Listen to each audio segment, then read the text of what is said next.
The movie begins in ancient Rome. An architect named Lucius is failing to come up with new innovations and is struggling with money. Every idea he comes up with is rejected by the clients, who think his innovations are outdated. One afternoon, Lucius's friend brings him to a public bathhouse to unwind. Lucius thinks it is the worst place to relax, since it is filled with loud, naked people. Overwhelmed by the environment, he goes underwater and stays there for a while. Suddenly, he notices a small whirlpool forming on the other side of the tub. He goes to check it out, but is pulled by a strong current. In only a few seconds, Lucius ends up in a tunnel-like place, struggling to breathe. He tries his best to get to the surface and is finally successful, but to his surprise, he is not in a Roman bathhouse anymore. In fact, he is in a modern Japanese bathhouse, filled with old men who are in shock to see him stand naked in front of them. The architect has somehow traveled through time to modern-day Japan. Lucius, who has never seen someone with Mongolian features, assumes that the men are from a flat-faced tribe.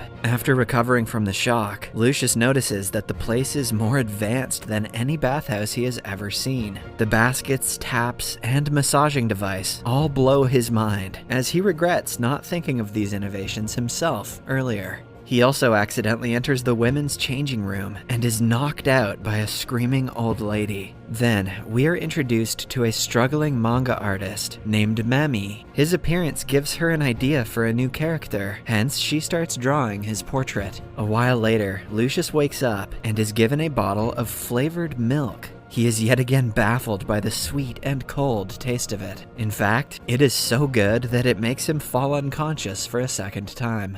When he regains consciousness, he is back in Rome, surrounded by men. They say that he drowned in the tub and was found a few minutes ago. Initially, Lucius thinks his encounter with the flat-faced tribe was only a dream, a racist dream. But then, he notices the empty milk bottle at his side. The scene cuts to 2 months later. Lucius proposed his renovation idea to the owner of the bathhouse and made it more advanced. People praise his creativity, and he makes a lot of money off of it. They now use baskets, massage booths, and even sweet milk to enhance their bathhouse experience. While in the tub, an old man wishes that he had a bathhouse at home. As Lucius is thinking of a way to make that possible, he is again pulled by a current and brought to a bathtub in the 21st century. A man comes inside and asks Lucius to help him bathe. Lucius is confused, but he does as told and finds out about many more useful tools, like the shower head and the shower hat. Coincidentally, the house belongs to Mami, who finds Lucius on the floor. She runs to get her sketchbook, but when she returns, he has already disappeared. Back in Rome, Lucius makes a house bathtub for the old man and earns a lot of money. He finally has enough to feed his wife good meals, but she is not satisfied. She desperately wants to have a baby and complains that Lucius is always busy working. They get into an argument that ends when she curses him and storms away. A few days later, Lucius is approached by a messenger of the emperor, Hadrianus. The man is known for being cruel, as rumors say that he killed the cabinet members who opposed him. Since the talk about Lucius's inventions has been going around town, even the emperor is taking interest in him. Upon meeting Lucius, he reveals that he is an admirer of art, and what Lucius has done with the public bathhouse is clearly a form of it. Impressed by his work, the emperor wants him to make a personal bath for himself. He demands that it must be out of the ordinary, innovative, and something that has never been done before. Lucius accepts the challenge and makes it his mission to impress the emperor. The entire night, he goes around the town looking for inspiration for a grand bathhouse, but finds nothing. He is embarrassed that all his ideas are a copy that he shouldn't get credit for. Suddenly, he falls into a ditch and disappears. A scene from current times shows us Mami working at a bathroom supply store. Her career as a manga artist is not going well, so she has taken a side job. But even then, she is struggling to stay awake at work. One afternoon, she accidentally leaves the water on and fills a tub to its brim. Suddenly, Lucius appears in the tub and starts breathing frantically. He stops when he realizes the tub is bubbling on its own. The manager of the shop goes to complain about the strange man, giving Mami and Lucius time to socialize. Lucius asks her to give him a tour of the place and hands her a coin. Although Mami doesn't understand his spoken language, she does understand the language of cold hard cash, and she shows him around. Lucius is mesmerized by the urinals and thinks printed toilet paper contains the secrets of the flat-faced tribe's success. I really wish I didn't have to keep narrating that term. But the thing that fascinates him the most is a bidet. When he is on it, he feels like he is in heaven. Copying the idea from everything he saw, he returns to Rome and makes the emperor the best bathhouse of all time. It has a toilet with constant water flow to clean the behind, a tub with bubbles made from slaves blowing up a pipe, a glowing aquarium, and scented candles. He exceeds the emperor's expectations and is awarded a special necklace that has a unique sculpture of dog legs and human genitals. Lucius runs home to show the achievement to his wife, but finds her making love to his best friend. Damn.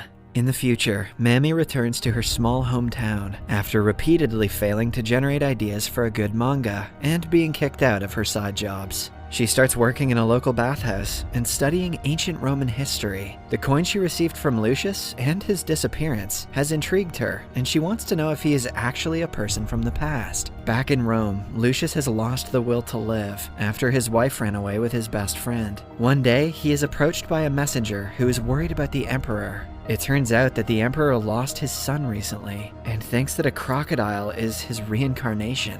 He wants Lucius to design a place where the crocodile can be stored and all of his needs are met. Lucius has to be extra careful with this one, because if the animal dies, all blame will fall upon him and he will be declared a national criminal.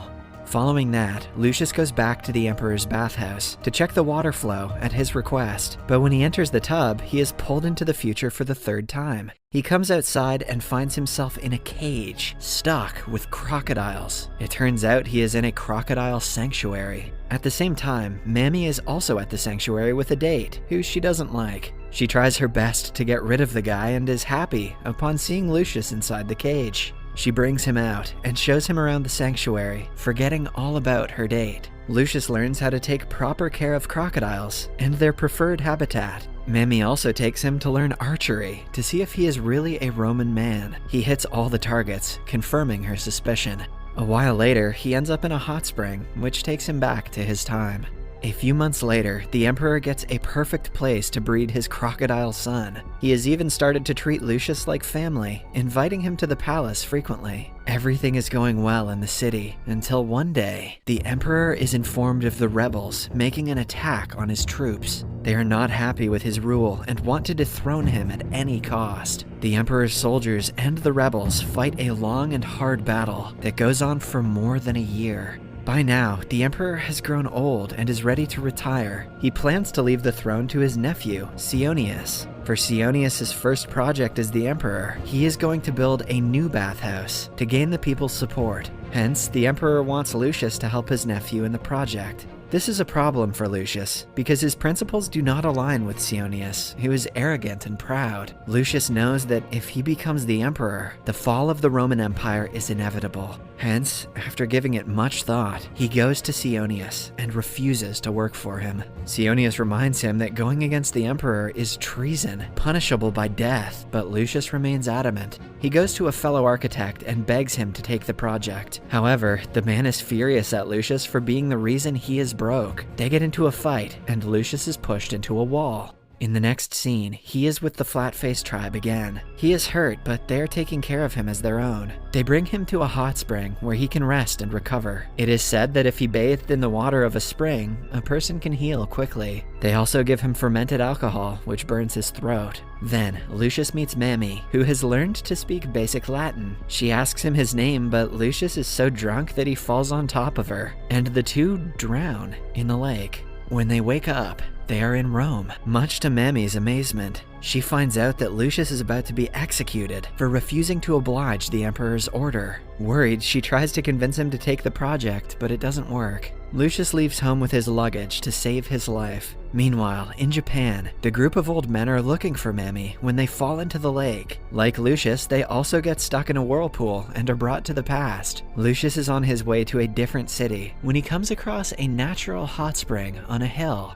He remembers the way he was treated by the tribe and realizes that the spring can be useful to the emperor's wounded soldiers. He rushes to Mammy to tell her of his idea, which she agrees with. Following that, Lucius goes to the emperor and presents him with the vision. He also claims that he was instructed by Antonius to make the spring. Antonius is another possible heir to the throne, who is much more eligible than Sionius. Hence, Lucius wants to make him look better in the emperor's eyes. After being permitted to make this spring, Lucius, Mammy, and the tribe get to work. In the next few hours, they make the first hut. Gradually, many houses are built around the spring, and they turn into a resting point for the soldiers. The tribe takes care of the wounded and helps them recover quickly. They also use their knowledge of modern medicine to do so. A few months later, the soldiers win the battle against the rebels. They celebrate by drinking and dancing. Lucius and Mammy sit in private and chat for a long time. They have developed feelings for each other over the time they worked together. Lucius is the happiest he has ever been in life. That is, until the tribe suddenly disappears. Mammy also starts vanishing in front of his eyes, but before she does, he tells her that there are several ways leading back to Rome. In the following scene, the emperor makes Antonius his advisor. Lucius is also awarded in front of the civilians for the bravery he showed in battle. People acknowledge that without him, they would have never won. Meanwhile, Mammy has started a new life in the future. One day, she is walking through the city when she sees Lucius come out of a pond. The movie ends as they meet each other again. Subscribe for more videos like this, turn on notifications, and leave a like to help the channel out. Thank you for watching.